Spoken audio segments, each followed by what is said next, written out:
Hello viewers, আশা করি সবাই ভালো আছেন। আমিও ভালো আছি। আসলে মূলত আমি আছি শরীয়তপুরে। এখানে একটা সাইটে কাজ করতেছি। আর এদিকে আজকে আপনাদেরকে দেখাবো আবাদ বাণীর কী অবস্থা।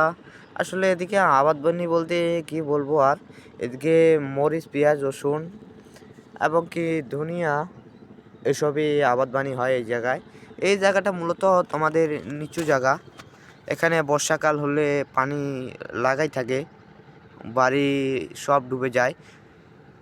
তাই আপনাদের দেখাচ্ছি ওই যে ধনিয়া ওঠাচ্ছে ভাইগুলা, তারা মূলত ধনিয়া ওঠাচ্ছে, বাজারে বিক্রি করবে আজকে, তার জন্য ধনিয়া ওঠাচ্ছে।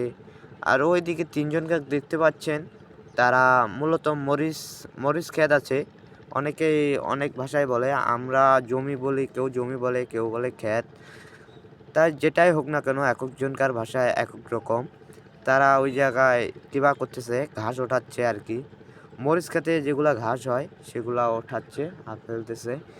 মূলত ওই জায়গাটা অস্থির, চারদিকে অনেক গাছপালা, সব রাস্তায় গাছপালা, জমিতে গাছপালা তেমন একটি নেই।